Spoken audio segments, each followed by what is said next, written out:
ನಮಸ್ಕಾರ ಎಲ್ಲರಿಗೂ. ಇವತ್ತಿನ ವಿಡಿಯೋದಲ್ಲಿ ಮಂಡಕ್ಕಿ ಒಗ್ಗರಣೆನ ಹೇಗ್ ಮಾಡುದು ಅಂತ ನೋಡೋಣ. ಬೆಳಿಗ್ಗೆ ತಿಂಡಿಗಾಗಿರ್ಬೋದು ಅಥವಾ ಸಂಜೆ ಸ್ನ್ಯಾಕ್ಸಿಗಾಗಿರ್ಬೋದು ಪಟ್ ಅಂತ ಮಾಡ್ಕೊಳ್ಬಹುದಾದ ರೆಸಿಪಿ ಇದು.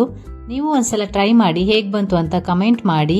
ಅದಕ್ಕಿಂತ ಮುಂಚೆ ದಯವಿಟ್ಟು ನನ್ನ ಚಾನಲ್ನ ಸಬ್ಸ್ಕ್ರೈಬ್ ಮಾಡ್ಕೊಳ್ಳೋದನ್ನ ಮರಿಬೇಡಿ, ಹಾಗೆ ಬೆಲ್ ಐಕನ್ ಅನ್ನು ಕ್ಲಿಕ್ ಮಾಡಿ.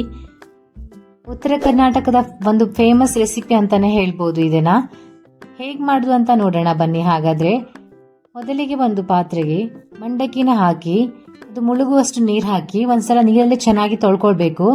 ನೀರಲ್ಲಿ ಸ್ವಲ್ಪ ಹೊತ್ತು ಬಿಡಬೇಕು, ಲೈಕ್ ಸೆಕೆಂಡ್ಗಳ ಕಾಲ ಅಷ್ಟೇನೆ, ಜಾಸ್ತಿ ಹೊತ್ತು ಬಿಡಬಾರ್ದು. ಒಂದು 2 ಸೆಕೆಂಡ್ ಬಿಟ್ಟರೆ ಸಾಕಾಗುತ್ತೆ. ಈ ತರ ಮಾಡಿಕೊಂಡು ನೀರಿನ ಅಂಶವನ್ನೆಲ್ಲ ಕೈಯಲ್ಲಿ ಪ್ರೆಸ್ ಮಾಡಿ ಈ ತರ ಜಾಲಿಗೆ ಹಾಕಿ ಇಟ್ಕೊಳ್ಬೇಕು.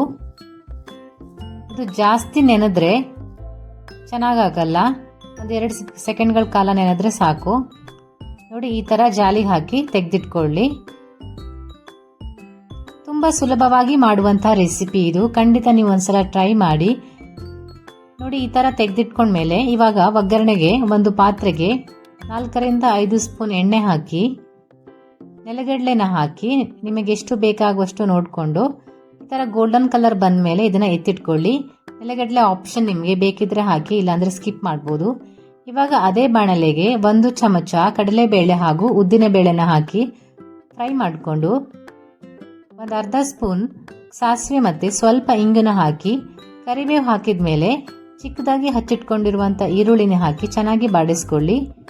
ಈರುಳ್ಳಿ ಎಲ್ಲ ಬಾಡಿದ ಮೇಲೆ 1 ಸ್ಪೂನ್ ಶುಂಠಿ ಬೆಳ್ಳುಳ್ಳಿ ಪೇಸ್ಟ್ ಹಾಕಿ ಹಸಿ ವಾಸನೆ ಹೋಗೋ ತನಕ ಫ್ರೈ ಮಾಡಿಕೊಂಡು, ಇವಾಗ ನಿಮಗೆ ಖಾರಕ್ಕೆ ಎಷ್ಟು ಬೇಕು ಅಂತ ನೋಡಿಕೊಂಡು ಕಟ್ ಮಾಡಿರುವಂತಹ ಹಸಿಮೆಣಸಿನ ಹಾಕಿ ಒಂದ್ಸಲ ಫ್ರೈ ಮಾಡಿಕೊಂಡು 1 ಟೊಮೆಟೊನ ಈ ತರ ಕಟ್ ಮಾಡಿ ಹಾಕಿ ಅರಿಶಿನ ಮತ್ತೆ ಉಪ್ಪು ಹಾಕಿ ಚೆನ್ನಾಗಿ ಬಾಡಿಸ್ಕೊಳ್ಳಿ. ಟೊಮೆಟೊ ಎಲ್ಲ ಮೆತ್ತಗಾಗುವಷ್ಟು ಬಾಡಿಸ್ಕೊಳ್ಳಿ. ನೋಡಿ, ಟೊಮೆಟೊ ಇವಾಗ ಮೆತ್ತಗಾಗಿದೆ. ಇವಾಗ ನಾವು ತೆಗೆದಿಟ್ಕೊಂಡಿರುವಂತ ಮಂಡಕ್ಕಿನ ಹಾಕಿ ರುಚಿಗೆ ತಕ್ಕಷ್ಟು ಉಪ್ಪನ್ನ ಹಾಕಿ ಚೆನ್ನಾಗಿ ಮಿಕ್ಸ್ ಮಾಡ್ಕೊಳ್ಬೇಕು. ನಾವು ಮಾಡಿರುವಂತ ಮಸಾಲ ಮಂಡಕ್ಕಿಗೆ ಹೊಂದ್ಕೊಳ್ಬೇಕು, ಅಲ್ಲಿ ತನಕ ಚೆನ್ನಾಗಿ ಮಿಕ್ಸ್ ಮಾಡ್ಕೊಳ್ಳಿ. ನಾನಿಲ್ಲಿ 3 ಜನರಿಗೆ ಆಗೋಷ್ಟು ಮಾಡ್ಕೊಂಡಿದ್ದೀನಿ. ನೋಡಿ, ಈ ತರ ಚೆನ್ನಾಗಿ ಒಂದ್ಸಲ ಎಲ್ಲ ಮಿಕ್ಸ್ ಆದ ಮೇಲೆ ಒಂದು ಅರ್ಧ ನಿಂಬೆ ರಸವನ್ನ ಇದಕ್ಕೆ ಆಡ್ ಮಾಡ್ಕೊಳ್ಬೇಕು.